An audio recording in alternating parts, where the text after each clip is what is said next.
Rodrigo, o senhor fala, Sim. né, que se não fosse a morte desses 4 policiais, teria sido, sim, um sucesso. Gostaria de trazer um argumento que a gente tem visto, porque Uhum. essa mega operação, ela tem sucesso, ela tem apoio, como o senhor mencionou, de grande parte da sociedade, mas tem uma outra grande parcela também que critica essas mortes de civis. Até porque o argumento é, olha, De os civis, corpos você ainda refere-se estão. a bandidos? Perdão, me perdoa, Débora. Civis, você está Eu, falando bandidos? Perdão, é, eu, não, perdão. Rodrigo, eu não sei, porque eu acho que os corpos ainda estão Ah, sendo identificados. ah, Mas mas a minha pergunta é. aqueles fardados, na sua percepção, eram bandidos ou civis? Débora, me perdoa, sem Não, ironia.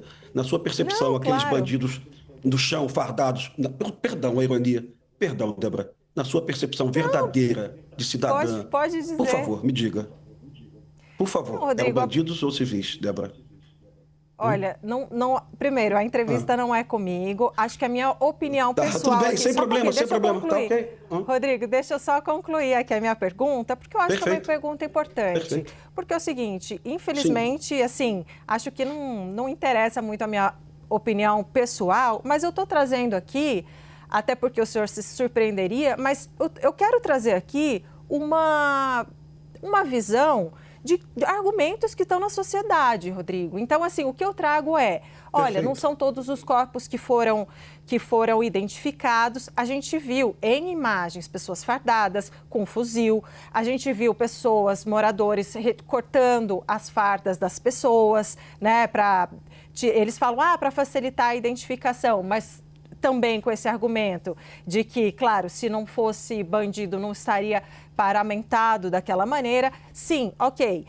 A gente acho que não dá para dizer que foi contra a outra centena, enfim, a gente não sabe ainda exatamente quantas pessoas, mas o fato é, o que eu quero te dizer, tem uma linha de argumento que diz o seguinte, Rodrigo, olha, no Brasil não tem pena de morte, assim, especificamente nesses casos, e que essas pessoas deveriam ter sido presas e que elas deveriam ser processadas e não executadas. Tem um ponto que a polícia alega, que é o seguinte, olha, quem não resistiu foi preso, quem foi para cima da polícia e resistiu foi morto, foi neutralizado, né? Como vocês dizem.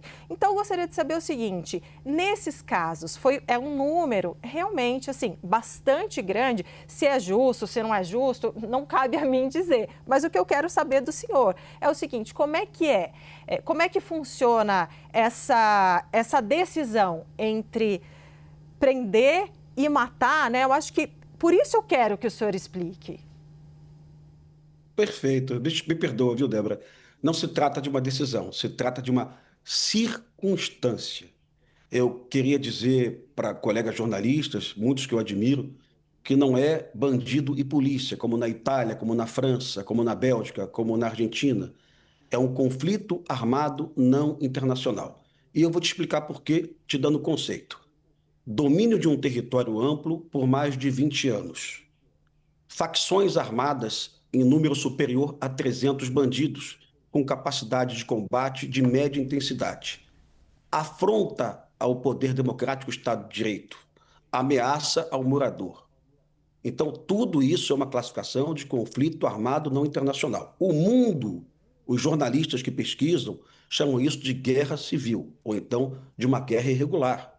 É mais ou menos o que acontece em Burkina Faso, na Nigéria, que aconteceu em Alepo, na Síria. O Brasil chama isso de banditismo. Infelizmente, um dia a sociedade vai acordar e vai perceber que isso não é banditismo.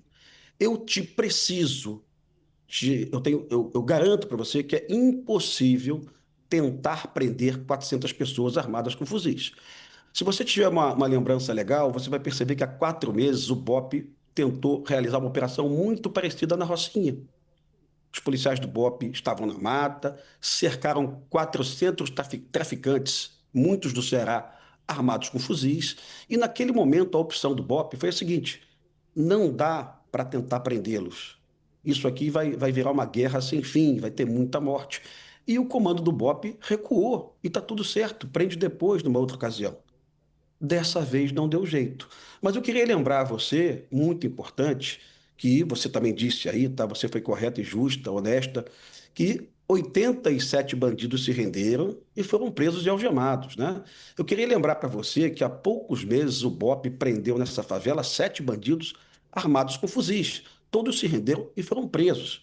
Então o BOPE não é uma tropa de assassinos e matar não é uma opção, como muitos colegas jornalistas sugerem. É uma circunstância. Uma operação na mata, com pouquíssima luminosidade, com 400 bandidos atirando de fuzil.